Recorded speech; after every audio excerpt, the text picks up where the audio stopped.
हुकूमत और पीटीआई के दरमियान बाज़ाब्ता मुज़ाकरात का आगाज होते ही पीटीआई मज़बूत पेशरफ्त की उम्मीद का इजहार कर रही थी। इब्तिदाई 2 मीटिंग्स में मामलात खुश असलूबी से आगे बढ़ रहे थे, मगर रवा हफ्ते मुज़ाकरात की तीसरी नशिस्त से पहले पिछले 2-3 दिन से मुज़ाकराती अमल पर सवालात उठना शुरू हो गए हैं। खुद मुज़ाकराती कमेटियों के अराकीन खदशात का इजहार कर रहे हैं, मीडिया पर बयानात दे रहे हैं, जिससे एतमाद में फुकदान वाज़े हो रहा है। यहाँ तक कि 2 जनवरी को मुज़ाकराती कमेटियों की मीटिंग इस नुक्ते पर ख़त्म हुई थी कि जल्द ही पीटीआई की मुज़ाकराती कमेटी की इमरान खान से मुलाकात करवाई जाएगी और फिर मुज़ाकरात की तीसरी नशिस्त होगी। मगर आज 4 दिन गुजरने के बाद भी पीटीआई की मुज़ाकराती कमेटी की इमरान खान से मुलाकात नहीं हुई है और अब मुलाकात के लिए तहरीक इंसाफ ने बाज़ाब्ता दरख्वास्त दे दी है। और आज इमरान खान ने बहुत सख्त बातें की हैं जब उन्होंने मीडिया से बात की। इसके अलावा उनके अकाउंट के जरिए भी पोस्ट की गई है। आम बात यह भी है कि इस पूरी सूरत हाल में आज एक और पेशरफ सामने आई है जिसे मुज़ाकरात से जोड़ा जा रहा है। इमरान खान और बुशरा बीबी के खिलाफ 190 मिलियन पाउंड केस का फैसला सुनाया जाना था, मगर आज एक दफा फिर फैसले की तारीख आगे बढ़ा दी गई है और अब फैसला सुनाने के लिए 13 जनवरी की तारीख दे दी गई है, लेकिन बगैर कोई वजह बताए फैसला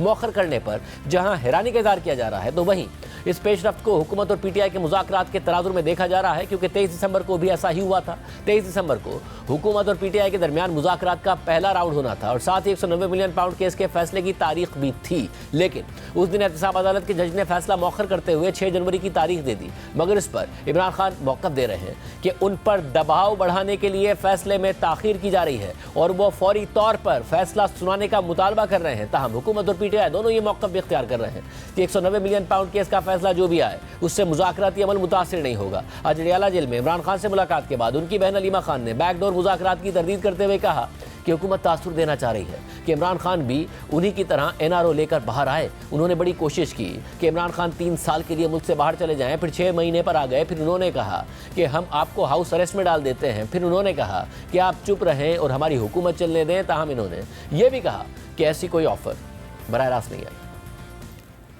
जो इस वक्त हुकूमत बैठी है वो ये चाह रही हैं कि इमरान खान के ऊपर तासुर दिया जाए कि वो भी उन्हीं की तरह चाह रहे हैं कि एनआरओ लेकर बाहर आएं। इन्होंने सबने बड़ी कोशिश की कि इमरान खान मुल्क छोड़ के चले जाएं। इन्होंने बड़ी कोशिश की कि इमरान खान आहिस्ता आहिस्ता 3 साल के लिए बाहर चले जाएं। फिर इन्होंने कहा आप 2 साल के लिए चले जाएं। फिर 6 महीने पे आ गए। फिर इन्होंने कहा कि आप ऐसे करें हम आपको हाउस अरेस्ट में डाल देते हैं। फिर इन्होंने कहा कि आप अगर चुप रहें हमारी हुकूमत चलने दें। इन्होंने हर किस्म के सेकेंड हैंड, मतलब डायरेक्टली तो नहीं कहा, हमें भी किसी ने डायरेक्टली नहीं कहा, लेकिन हम इस किस्म के पैगाम हमें भी आए हैं, इमरान खान को भी आए हैं। इमरान खान को 23 दिसंबर को सजा सुनाई जानी थी अलकादर केस में। 22 दिसंबर को हमें इत्तला मिलती है कि वो केस की जो सजा सुनानी है वो 6 जनवरी को हो गई है। उन्होंने कहा है कि आपकी गलत फहमी है कि अगर आप डिले कर रहे हैं ये सोच के कि मेरी गर्दन पे आप तलवार लटका रहे हैं, बिल्कुल ऐसी बात नहीं है, आप सजा सुनाएं। अलीमा खान दावा कर रही हैं कि इमरान खान को मुल्क से बाहर जाने की ऑफर हो रही थी, लेकिन पीटीआई के सीनियर रहनुमा और मुज़ाकराती कमेटी के रुकन असद कैसर से जब इसी बारे में सवाल हुआ तो उन्होंने मुकम्मल लाइल्मी का इज़हार कर दिया।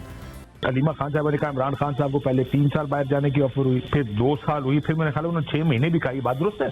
मेरे नॉलेज में कोई नहीं, मुझे पता नहीं है। अलीमा खान को अगर कोई इंफॉर्मेशन हो तो, क्योंकि मुझे इंफॉर्मेशन मेरे पास नहीं है तो मैं इसको कंफर्म। सारे के सारे सूरत हाल में आज इमरान खान साहब ने काफ़ी सख्त बातें की हैं, बराह रास्त तनकीद की अस्करी क़यादत पर। उनसे मिले फैसल चौधरी साहब, वकील तहरीक इंसाफ, हमारे साथ मौजूद हैं। उसके बाद राना सनाउल्लाह साहब से भी मौक़िफ़ लेंगे। फैसल साहब बहुत शुक्रिया मुझे ज्वाइन करने के लिए। मुज़ाकरात आगे बढ़ रहे हैं, मगर और ज़ाहिर है दोनों तरफ की जो मुज़ाकराती कमेटियाँ हैं उनका भी रिस्पॉन्स पॉजिटिव है एक दूसरे के बारे में कि अच्छे माहौल में हो रहा है।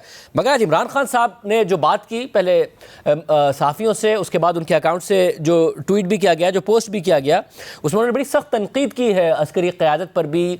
जनरल याह्या खान से मवाजना किया है उसके बाद के वाक़यात से। क्या वजह है कि वो गुस्सा है, उन्हें कोई तवक्को नहीं है? क्या वो गुस्से में थे आज? शाह साहब देखिए, ये बड़ी अमूमी तौर पे बात की जाती है कि खान साहब की ज़बान सख्त है, खान साहब बड़ी सख्त बात करते हैं, लेकिन जो उन मारूज़ी हालात को भी तो जहन में रखिए जिसमें वो उनके साथ जो सलूक किया गया है, उनकी पार्टी के साथ जो सलूक किया गया है, उनके इलेक्शंस छीने गए हैं, उनके लोगों को जो है वो गोलियां मार के शहीद किया गया है, उनकी ज़ौजा को जो है वो जाली मुकदमात में अंदर रखा गया है, उनको अपने 500 से 550 से ज़्यादा दिन हो गए उनको अंदर रखा गया है। ये सारी चीज़ें जो हैं इस चीज़ को मलहूज़ रखना चाहिए। अगर बात करते हैं हम सिर्फ एक कोई शख्स बाहर तो नहीं बैठे हुए, तहरीक इंसाफ ने मुश्किल वक्त गुजर रहा है, मगर जो आपके पार्टी के रहनुमा हैं जो मुज़ाकरात में शामिल हैं उन्होंने भी मुश्किल वक्त गुजारा, वही पॉजिटिविटी की बात कर रहे हैं और इमरान खान साहब की मर्जी से ये मुज़ाकरात हो रहे हैं, इमरान खान साहब की बाकायदा मर्जी से, और उन्होंने 31 जनवरी की डेडलाइन दी। इसलिए मैं जानना चाह रहा हूँ क्या उन्हें कोई उम्मीद नहीं है जिसकी वजह से आज इतना सख्त लहजा था और इतनी सख्त ट्वीट सामने आई, उन्होंने बातें की हैं सहाफ़ियों से? देखिए, मेरे ख्याल में उन्होंने कोई सख्त बातें नहीं की हैं और ये बातें जो हैं ये पहले भी होती हैं, रिपोर्ट नहीं होती हैं। वो उनका एक मुआवजना तारीख के साथ करना जो है मौजूदा हालात का कोई ऐसी बात नहीं है। या तो हालात ऐसे हों कि इनका तारीख में मुआवजना ना किया जा सके, फिर तो बात की जा सकती है। लेकिन ये कहा जाए कि मुज़ाकरात तो हो रहे हैं, लेकिन इसके साथ साथ जो है आप उन बातों का जिक्र ना कीजिए जो हमारे साथ बीती हैं, हमारी पार्टी के साथ बीती हैं, हमारे कारकुनान के साथ, रहनुमाओं के साथ, पार्लियामेंटेरियंस, उनके घर वालों के साथ या उनके घर, तो ये बात मुमकिन नहीं है। ये बात होगी और ये बात सुननी पड़ेगी और सुन के ही फ़ैसला करना पड़ेगा। ये इस तरह से नहीं हो सकता कि जो है वो अचानक जो है ये कहा जाए कि ये बातें करने से मामला जो है वो मगर क्या इमरान खान साहब को उम्मीद है कि होनी चाहिए, लेकिन जो असल बात है, मगर क्या उन्हें उम्मीद है कि मुज़ाकरात का कोई मस्बत नतीजा निकलेगा या उन्हें बिल्कुल उम्मीद नहीं है? वो सिर्फ हुकूमत के साथ, क्योंकि हुकूमत बार बार कह रही थी तो इसलिए मुज़ाकरात कर रहे हैं, उन्हें उम्मीद कोई नहीं है?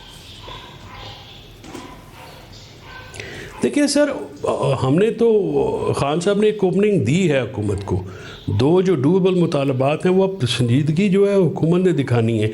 आप देखिए ना, उनके 5 दिन हो गए हैं, आपने उनकी कमेटी को एक्सेस नहीं दी और नून लीग की तरफ से भी कुछ लोगों ने, सनाउल्लाह साहब ने, स्पीकर साहब ने, मैंने सुना है कि उन्होंने कोशिश की है, लेकिन फिर कौन है जो उन्हीं की हुकूमत के नीचे जो जेल है उसमें एक्सेस नहीं ग्रांट कर रहे? वो जो सहूलत जो नवाज़ शरीफ को है, जो जरदारी साहब को है, शहबाज शरीफ साहब को है, या बाकी जो लीडरान हैं, वो अपने मेंबरान के साथ तो मुलाकात भी करते हैं, उनकी गाइडेंस भी लेते हैं, उनकी रहनुमाई भी करते हैं। तो क्या ये हुकूमत का काम नहीं है कि यही आसाइश है, यही जो फैसिलिटी है, ये इमरान खान साहब को भी प्रोवाइड की जाए? क्योंकि इमरान खान साहब आज़ाद तो नहीं है, वो अंडर ट्रायल प्रिजनर हैं अडयाला में इस वक्त, वो मुक़य्यद हैं झूठे केसेस में। तो ये मामलात भी तो हुकूमत को देखने हैं कि आप उनकी जो कमेटी है उसकी एक्सेस क्यों नहीं ग्रांट कर रहे? अच्छा, ये ज़ाहिर है पिछला जो मुज़ाकरात का राउंड हुआ उसमें तय हुआ था, और हम हुकूमत के सामने ये सवाल रखते हैं कि क्यों नहीं हो सका, मगर क्या अब उम्मीद की जा रही है कि कल मुलाकात हो जाएगी या अभी भी उम्मीद नहीं है? देखिए, मैंने आज एक एप्लीकेशन दी है, इमरान खान साहब की हिदायत पे दी है। कल हमारा वकला का मीटिंग होती है, हमने उसको पोस्टपोन किया और हमने ये रिक्वेस्ट की है जेल अथॉरिटीज़ के साथ कि हमारी जो मुज़ाकराती कमेटी है उसको एक्सेस दी जाए, क्योंकि ये मुज़ाकरात पाकिस्तान के लिए हो रहे हैं, पाकिस्तान के बेहतर मुस्तकबिल के लिए हो रहे हैं। कुछ लोग, मुझे ऐसा महसूस होता है कि वो इन मुज़ाकरात को सबोटाज करना चाहते हैं और हमारी पूरी कोशिश है कि उनकी ये एफर्ट को नाकाम बनाएं, ताकि ये मुल्क में और जमहूरियत के लिए और रूल ऑफ लॉ के लिए, आज़ाद मीडिया के लिए इन मुज़ाकरात का कामयाब होना ज़रूरी है। हम संजीदगी से इन मुज़ाकरात को आगे बढ़ाना चाहते हैं। अब हुकूमत के बॉल जो है हुकूमत के कोर्ट में है, हुकूमत ही इख्तियार रखती है इन सब मामलात को फैसिलिटेट करने में। तो हम देख रहे हैं कि हुकूमत इसमें कितनी संजीदगी का मुजाहरा करेगी। और ये कल पता चल जाएगा। आप कह रहे हैं कि वकला की जो अपनी मीटिंग थी उसकी जगह ये प्रपोज किया गया कि जी आप इन्हें मिलने दें और एक तवील मुलाकात जो कि मुज़ाकराती कमेटी कह रही थी उसको करने दिया जाएगा। जी बिल्कुल, हमने यही रिक्वेस्ट की है कि देखिए मुज़ाकराती जो कमेटी है उसकी एक्सेस जो है वो ग्रांट की जाए, ताकि वो अपने लोगों से वो इमरान खान साहब को ब्रीफ कर सकें, इमरान खान साहब उनको रहनुमाई कर सकें। ये एक बुनियादी तौर पे बड़ा फेयर तकाजा है हमारा। कोई हम ऐसी बात तो कर नहीं रहे हैं जिसकी कोई आइन में या गुंजाइश नहीं हो। मुलाकातें जेल मैनुअल के तहत होती हैं, करवा दी जाएँ, और स्पेशल सर्कमस्टांसिस में स्पेशल मैयर्स भी ले जाते हैं। प्रेसिंग मैटर्स हैं, इनको जितनी जल्दी करा के तो फिर दोबारा मुज़ाकरात के टेबल पे बैठा जाए और फिर जो तहरीरी मुतालबात हैं या जो भी मामलात हैं वो हो सकते हैं, लेकिन हुकूमत की तरफ से एक एक्सेस तो ग्रांट की जाए।